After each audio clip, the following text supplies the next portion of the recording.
And then we have the second game for tomorrow, the Spurs and the Grizzlies. Gifton, who do you have for that game? As much as I would love to see my guy DeMar DeRozan back in the playoffs, back, you know what I'm saying, getting to the grind. Let's see what he can do with this amount of pressure. Because, again, it is against Utah, so, I mean, anything can happen.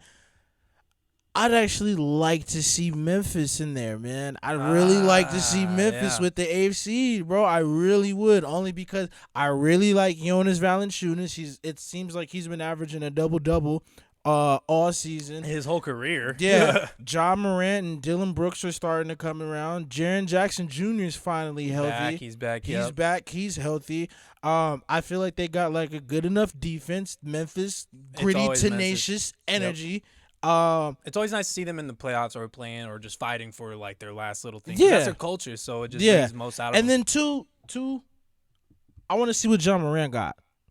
I want to see if John Morant can embrace that light that fire in his ass, and get the fucking dub. Mm-hmm. I would love to see John Morant get the dub. Just overtake it, huh? I just want to see overtake, straight dominance. You know when a player has arrived in the league, when they can take over the game, when they can really leave their leave their imprint on that game. You know what I mean? And you're just like, this guy's here. He arrived. He has arrived. Yep.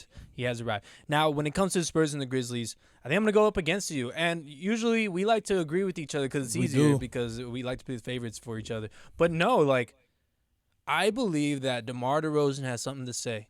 This guy was cut from – no, not cut, but he was a little bit snubbed from the All-Star game. He's been on this Spurs team. I think Greg Popovich has something to say. I think that they can win this game over the Grizzlies. The Grizzlies have a lot of really cool talent coming up. They're still developing, and it's very exciting to see what they do have. Jaren Jackson Jr. just coming back is so, oh my gosh, it so opens up so much more for everybody.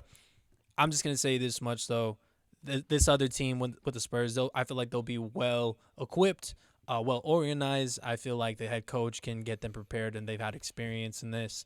It just sometimes feels like the Spurs can just land flat on their face. And it's like they just don't have that motivation. It's either like we're playing good basketball the whole game, or we play a little bit of bad basketball and it's whatever. Like, nobody really expects us to do that much. We don't really have that star players. We don't have that much promise when it comes to like potential. We're just gonna take this one easy. It always feels like that way because you never know if they can beat a good team or lose to a good team, or even beat a bad team, or really lose bad to a bad team right now. But for this one, I'm really excited about DeMar. I think he been having a chip on his shoulder. He's been developing, been changing his game. I think that this one, it'll definitely emphasize it. Real quick, over under 25 points for DeMar DeRozan. I would say for them to win, why not over? Realistically, he's become more of a passer this year. So his assists, I think, will open up a lot of his game. And I don't think that 25 points is necessary because the Spurs, as we were talking about the Pacers and their ball movement and their teamwork, have similar systems as well as just that culture. Right. So if the other teammates, if Lonnie Walker can come out of the cave, because he'll pop in and drop a really good game here every once in a while, especially on defense too. It just sucks that, certain things have, dragged him down when it comes to like his personal life. But overall, I think that the Spurs can go ahead and win it, and I don't think that, it's going to be DeMar DeRozan putting up 25, 26 shots to get 25 points. Will it be Rudy Gay? Rudy Gay is definitely a contributor, dog. He's great. I love you, Rudy. He will forever be one of my favorite role players ever. Oh, hands down. Behind him and Thabo Sefolosha.